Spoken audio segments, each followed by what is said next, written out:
Hello, Stage to Sell, formerly Sell or Dwell fans. It's Adrian and Kevin Grant here with Stage to Sell.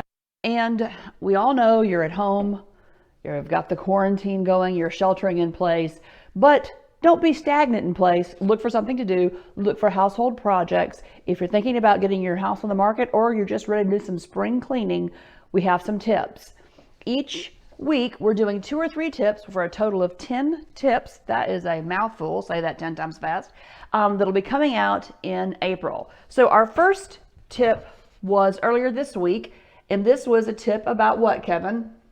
It's about your closets. Closets, that's right. Closets, closets, closets. So we are going to do an actual before, during, and after on closets. So I'm going to start, and again, I'm not a slide reader, but I'm going to read a couple of bullet points. So thin out anything that you don't need for the next 3 or so months.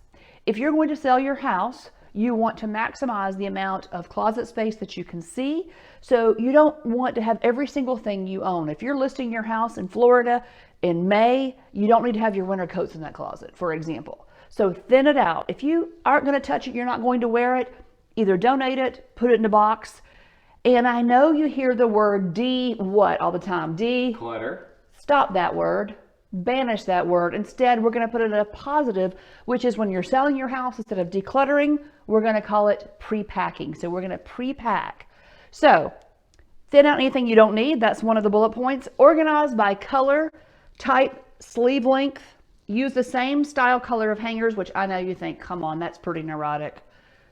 Actually, it's amazing what a difference it can make versus a lot of hodgepodge hangers. And ensure nothing is on the floor, which is one that kills me.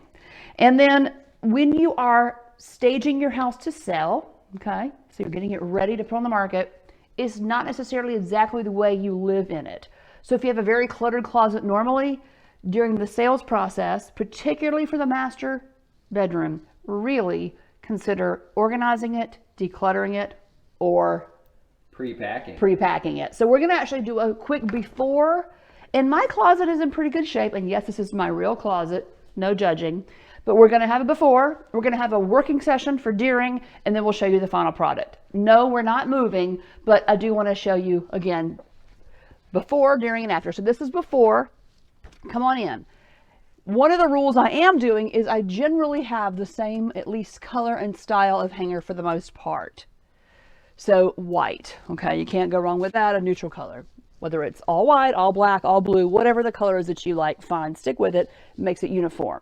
But I am breaking the rule because I'm living in the house that I've got it so jammed full. You don't see 30% less stuff here. I also don't have it organized super well by color. That will change.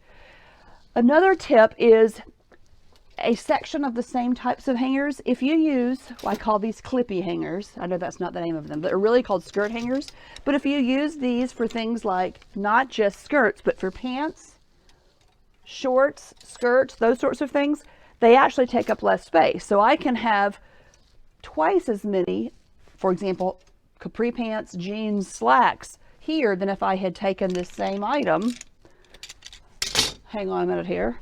Doubled it like most people would do and hang it, because that's a lot thicker than if I just hang an individual item. So again, these are little tips and tricks. So percentage you should have empty or blank if you're selling your house is what? 30%. 30%. You should have all the groupings by style. So my skirts are together, my pants are together, my tops are together, those sorts of things. And then within that style, by groupings of color. So all my purple shirts are together. I don't have a lot of purple shirts, but let's pretend. All my red shirts are together, whatever. And my long sleeve and my short sleeve are separated.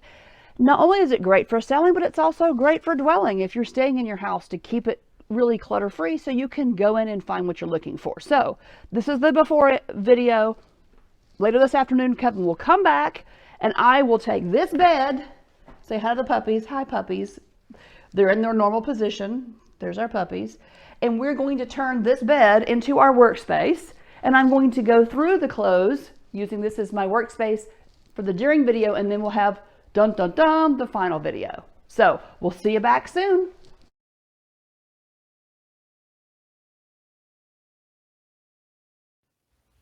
Hi, Hi, Stage to Sell fans. I am back. Remember, there's 3 segments to this video. The before, which was in the closet behind the door, which is quite a mess now, was all theoretical. Oh, you should leave 30% empty and group by sleeve length and color. Well, now I'm in the thick of things. And this is the maybe not so fun part, but it is the most important part, and that's the deering. So I am going through, and I use what we call the 3-box system. So now I know they're technically not boxes, Kevin.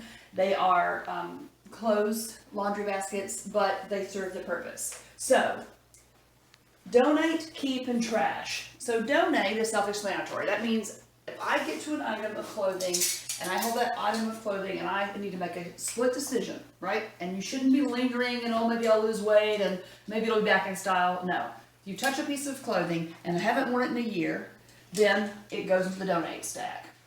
The keep stack is, yes, I'm keeping it, but I'm not putting it back into my closet because it's not something that I need for the next few months. Now, it's beyond just seasonal, but seasonal is really a big part of it. So I'm in Florida and it's April. I probably don't need this big fuzzy sweater. So I keep it on the hanger and I throw it in my keep stack. And then my slimmest, smallest, if possible to have nothing in this bin, would be my trash stack. That means if something is so old, it's beyond the point where I can donate it, it's so bleach stained or paint stained or whatever, I should have just a few items here. And often, even though it says trash, waste not and want not, I use these and I make them into little dusting pads that we use in our staging business, or I use in the garage. So another trick is if you get a group of items that you want to keep, but you don't need to have, at your fingertips all the time. Packing cubes, if you have not discovered packing cubes for trips, they're wonderful, not just for packing, but also for using when you are decluttering or Pre-packing. So I have some items here that I don't need to have at my fingertips all the time, but I want them grouped together. So this group of items, I'm putting in my packing cube, and they will go in my drawer. And then when I want to get this same group of items out, it's all together. I don't have to fumble through it. And I also can make a label. What I really like here, and now obviously this says trash, but use your imagination. Instead of saying trash, maybe it would say, swimsuit cover up or, whatever. I would put it on there so I could see what that is and I could get to it and I don't have to fumble through a lot of things. So I like to use, not just when I go on trips, but I also like to use packing cubes for things that I don't need to get my hands on every single day. I love packing cubes so much. I kind of have a packing cube problem, I'm sorry. And remember, this is a messy process. This isn't a pristine process. I've got a set of packing cubes that we're going to be giving away, and they're similar to these. And it's I think it's an 8-pack set of brand new packing cubes that I just bought. That's awesome. And we will have a drawing for basically the best question that comes from this video. So we're in the during phase. We'll come back later this afternoon and have the after, the final of what the closet looks like, implementing all the tips that we have. And we'll give a big shout out to where we got our closet items from. That's coming later. So stick with us. We'll come back later and you'll see the final results of our after decluttering / pre-packing, getting your house ready to sell, closet tips.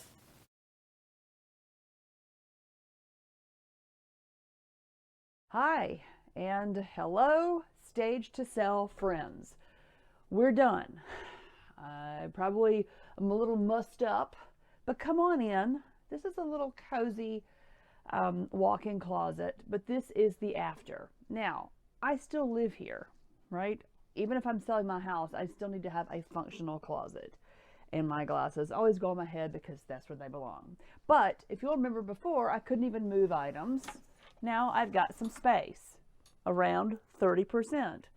And my items are grouped by color. So print items, blue, whatever. And all of the spaces have some white space. A little shout out for the products we used in the closet. This is the IKEA Pax system. I'm not getting any kind of plug or sponsorship from IKEA, but I am giving them a shout out. because we priced custom closets and we ended up doing our DIY, do-it-yourself closet from Pax. They have a great system. You can go online and turn a custom closet into, turn any closet into a custom closet, and you can use their software. So we did little bells and whistles. For example, you want to get ready for laundry day, having all of your hangers in a place grouped together. Kind of convenient. We used, this is actually a tie rack, but I had them add, or I had you, Kevin, add this in, and then we could use it for jewelry. And here's one of my favorite little things. Again, I know I take organization to the extreme, but this is a drawer that's the width of a normal closet drawer or desk drawer, and it has inserts that are from IKEA. These are just simple little inserts, very inexpensive. And these drawers were like $15 to $20 each. So they're very functional. So everything is away. We took the things that are on the bottom and the top out of the equation. Okay. Again, if I'm selling my house, I want to have some white space. So the up top area I left clean. I don't have any shoes or laundry baskets on the floor. And I have probably 80% of the same clothes I already had, but it feels like I have more breathing room in here.